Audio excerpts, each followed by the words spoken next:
hace un par de semanas atrás, acá en el estudio central de TVU Noticias, donde nos acompaña quien es un invitado habitual, porque nos ayuda a caracterizar nuestras zonas, pensando, por ejemplo, en el invierno, en las lluvias y así. El comportamiento y las caracterizaciones que, por así decirlo, también tienen una serie de zonas. Ahora vamos a marcar los límites.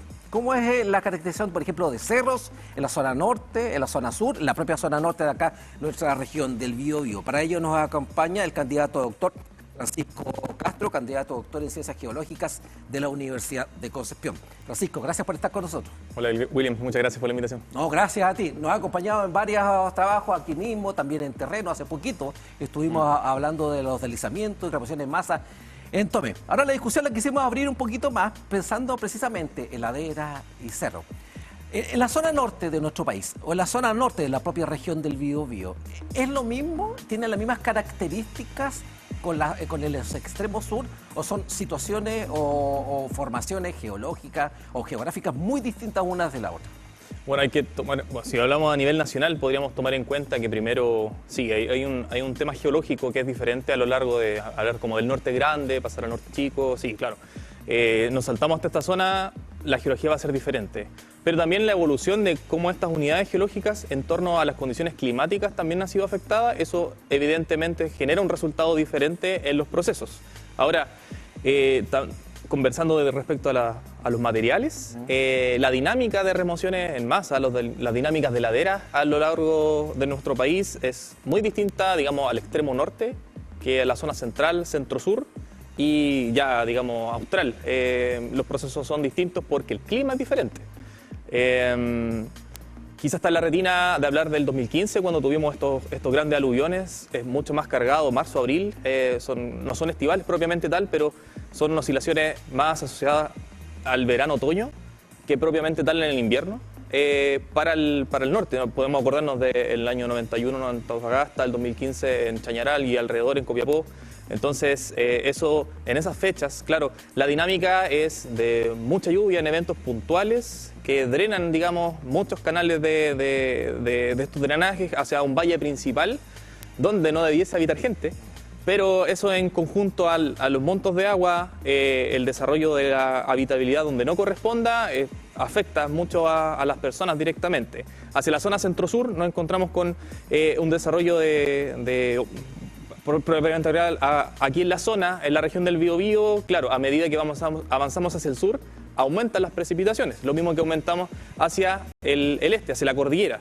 Entonces esa dinámica también, con los distintos relieves y los distintos materiales, efectivamente podemos hablar de ciertas diferencias en la región del Biobío, pero tenemos que estar monitoreando por zonas, particularmente lo que es más costero, lo que es más cordillera, la costa propiamente tal, a la zona intermedia y hacia lo que es ya andino.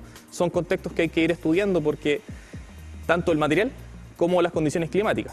O sea, hay que estar atentos según los frentes de mal tiempo también en cómo van a estar estos procesos. Y por supuesto que si vamos más al sur es mucho más lluvioso, entonces también hay que estar atentos a las diferentes dinámicas. O sea, es un país que tiene escenarios muy diversos, entonces hay que estar monitoreando caso a caso.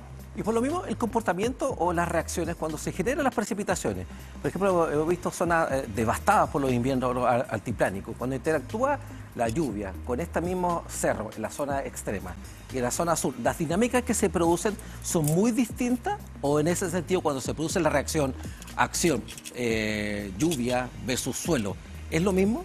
No, es muy diferente porque particularmente en zona extrema, cuando hablamos de invierno altiplánico en el norte, nos vamos a encontrar con grandes quebradas que efectivamente uno que conoce el lugar, se encuentra en el desierto de Atacama muchas quebradas secas porque son muy intermitentes. Estamos hablando de periodos de retorno a veces de 10 años, 20 años. Últimamente se ha hecho un poco más recurrente que esto hacia San Pedro de Atacama, un poco más al interior, sí se están activando, pero son quebradas que realmente durante el año y varios años están secas. Durante los procesos también tenemos relieves bastante escarpados y mucha disponibilidad de sedimento.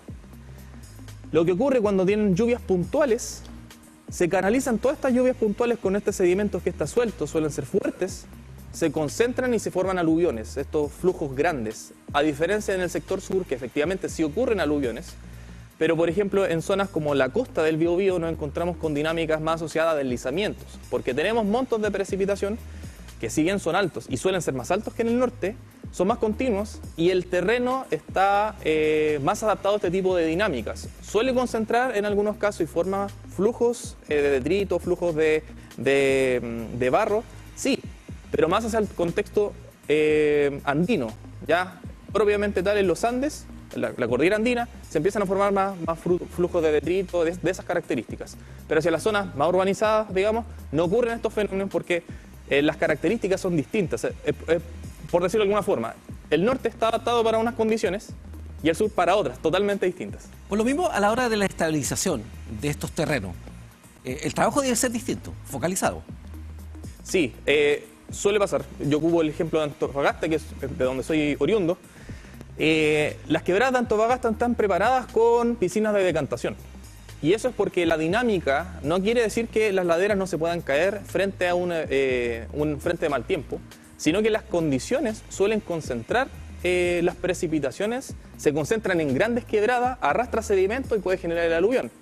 ¿Qué se hace? Para estas grandes quebradas se desarrollan distintos escalones, piscinas de decantación, que bajen la energía de la carga de esta agua con sedimento y efectivamente hacia el final trate de salir un poco de agua y no dañando directamente hacia las casas.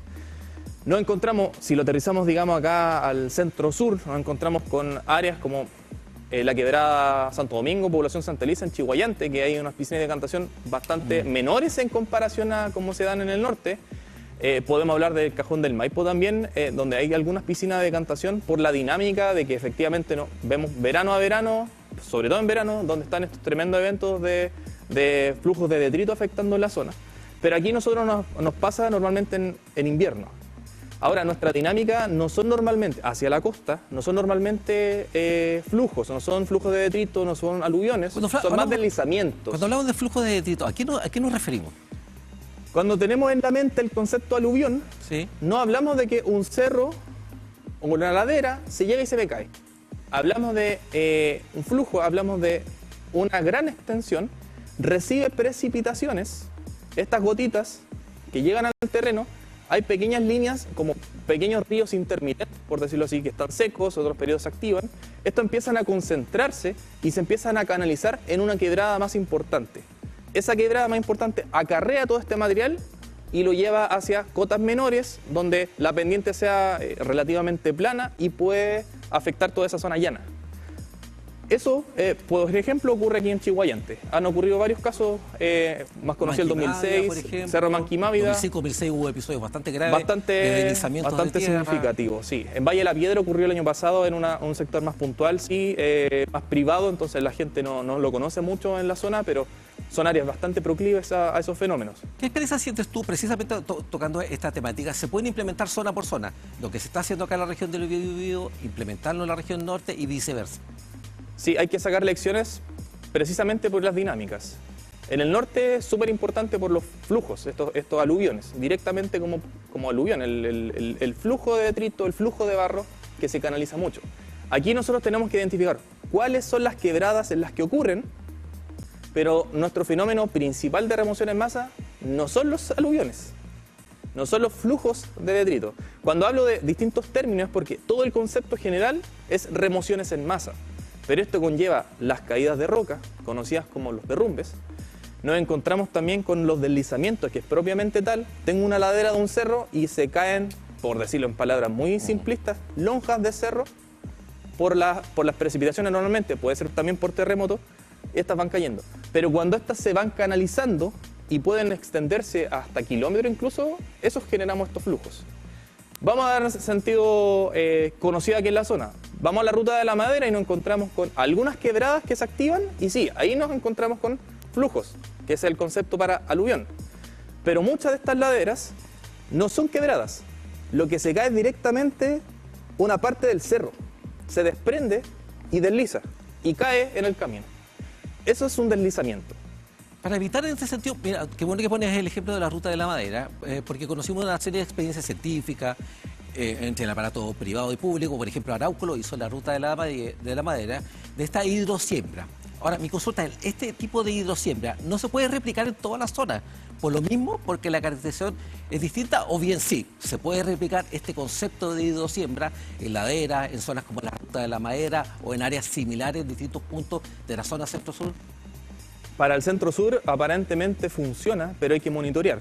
Hay sectores que efectivamente la ladera va a ser suelo y esto podría servir siempre que las plantas que se estén colocando allí para hacer soporte enraícen rápido y den un armazón al suelo. Porque si no puede pasar que el tiempo juegue en contra. Exacto. Y venga otro deslizamiento y esa raíz pequeña puede no cuajar, por así decirlo, Claro. o no estabilizar. Pero no se pueden hacer reglas generales para todo, porque si la ladera no es de suelo, es de roca, las plantas no van a hacer nada. Si el detrito es saprolito, un material que está, por decirlo, entre lo que es muy rocoso y lo que es suelo fino, en realidad es posible que algunas siembras podrían generar más grieta o simplemente las raíces no van a crecer lo suficiente, van a quedar tan superficiales las plantas que el efecto no va a ser significativo. Es decir, hay que monitorear los sectores. A mi parecer no podemos generalizar como ya a toda la Ruta de la Madera o a todo el centro-sur de Chile hagámoslo de esta forma, no, hay que monitorear caso y caso. A veces se suele hacer esto para abatar costos, pero la verdad es que hay bastantes soluciones que hay que ir monitoreando con estudios, hacer cálculos para ver si es necesario en algunos casos poner muros de contención, hacer hormigón proyectado con algunas mallas, con pernos de anclaje, hacer, digamos, estos escalones para propiamente tal reducir, digamos, la energía de estos deslizamientos que se pueden ir generando. Lo hemos visto, ha funcionado. En otras áreas los muros de contención, bastante funcionales, pero son muy caros. Entonces eso también hay que monitorear y las prioridades que hay. Seguramente si hiciéramos cálculos en ciertos sectores, hablamos del Ruta de la Madera como por ejemplo, calcular el tránsito, cuánto se nos corta, en qué sectores, seguramente vamos a ver distintos patrones que podríamos decir, mira, aquí podríamos sostener de esta manera, aquí de otra forma, aquí propiamente tal, hay que cortar el cerro y activar otro sistema de soporte, pero eso hay que monitorear caso a caso. Los cerros no son homogéneos, son todos distintos. Y si hablamos justo de este ejemplo, encontramos con rocas metamórficas y estas tienen foliaciones, son folios, o sea, son planitos, pero estos folios hacia distintos sentidos. Entonces, dependiendo de donde yo voy pasando, tengo escenarios donde coinciden con la ladera y eso obviamente va a deslizar. Otras veces es contrario, entonces a veces ayuda. Aunque si se desprende abajo, porque yo corto para construir más terreno, esto queda expuesto y se me va a caer. Ya, te entiendo. Y si tengo otras condiciones climáticas que me hayan desarrollado suelo, claro, este suelo puede ser inestable si yo sigo con las vibraciones de los camiones, con los distintos tiempos, terremotos y por supuesto con las precipitaciones. Y si tengo una quebrada, va a canalizar y va a afectar. Si tengo incendios forestales, si tengo la tala, obviamente el sector se va a volver más vulnerable porque voy a perder raíces, voy a perder el armazón que me ayuda al suelo y esa cohesión que se llama va a ser más proclive a que se generen procesos de remoción en masa. Entonces hay que tener todo un sistema dinámico y monitorear. No basta con llegar y solucionemos y aquí no nos preocupamos más. Bien. Francisco, siempre es bien importante conocerte acá de los trabajos en este sentido, de lo que están desarrollando en estudios y lo que nosotros también estamos precisamente también conversando acá en este set. Gracias por estar con nosotros en esta edición central de TV1 Noticias. Bueno, gracias a ustedes por la invitación. Bien, y con el candidato doctor Francisco Castro de Ciencias Geológicas de la Universidad de Concepción hacemos una pausa, ¿qué les parece? Después seguimos con más desarrollo informativo.